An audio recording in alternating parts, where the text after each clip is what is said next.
This is it, right? The rock stone? Aye, lad.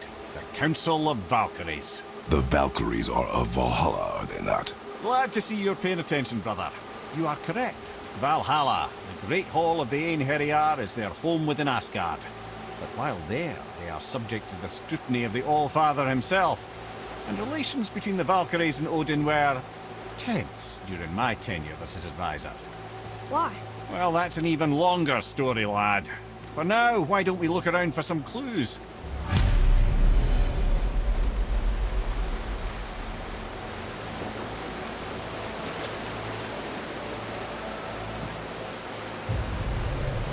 Whoa, you're back.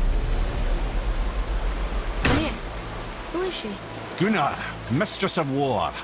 After any conflict, big or small, she would be first on the scene, sussing out the worthy spirits for a free trip to Valhalla. A gruesome task, but she took great pride in it. Any conflict. Impossible. It's true.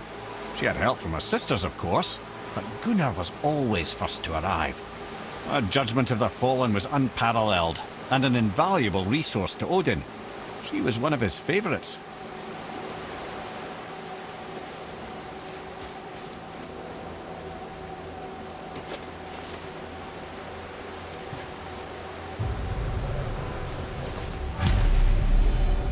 This, my friends, is Kara.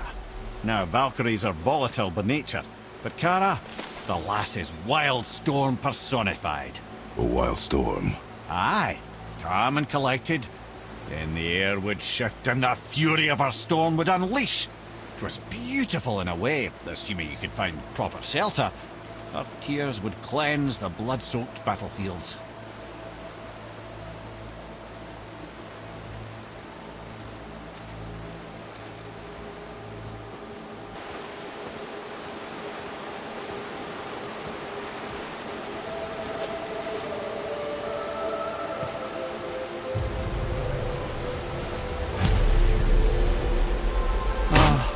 Gondul.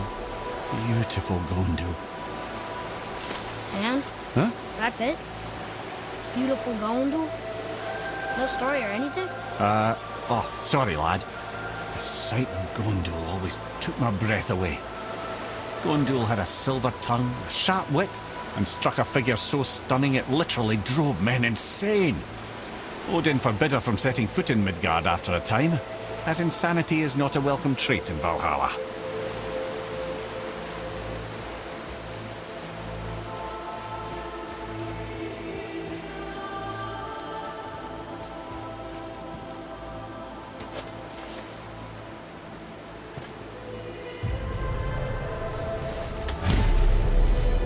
This is none other than Geirdriful, the Master of Arms in Valhalla, responsible for arming and training Odin's Einherjar.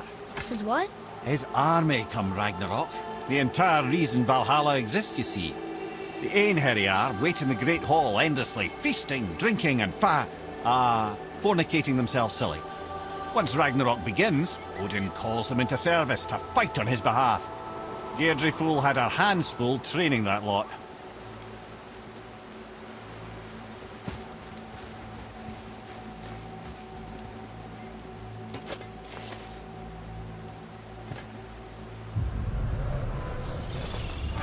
This is Rota, a chooser of the slain.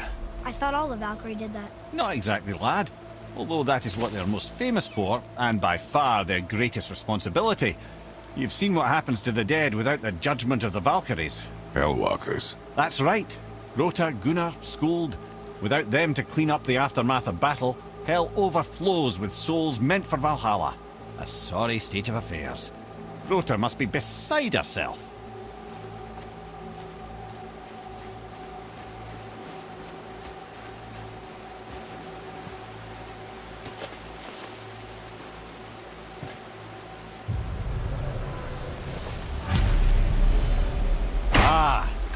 Here we have Eir, the healer. A Valkyrie healer? Strange.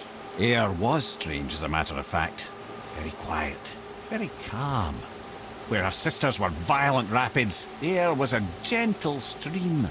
She healed the wounds of both mortals and gods, and even a certain all-knowing sage who once drank too much and fell off a mountain. Not my proudest moment.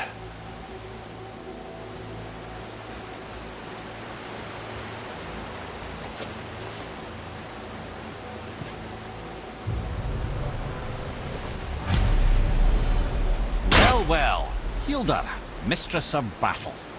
She and Odin got on quite well, actually. Her and the other Valkyries, not so much. She would spend most of her time here in Midgard observing discord between the living, and sewing some up herself from time to time. She lived for conflict. Some say she was conflict personified. I wonder what will become of her now that she's free.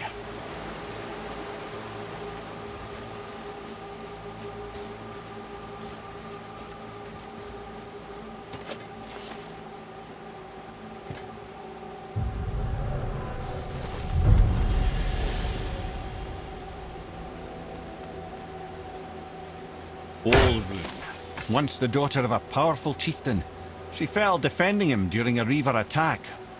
Olrun was escorted to Valhalla, where she chose to devote her afterlife to the pursuit of knowledge above all else. Quite unusual behaviour amongst the constant drinking and feasting of her fellow Valhallian denizens. How'd she end up a Valkyrie? Odin. He saw a kindred spirit in Olrun's single-minded pursuit of knowledge. He appointed her as the Valkyrie's resident historian.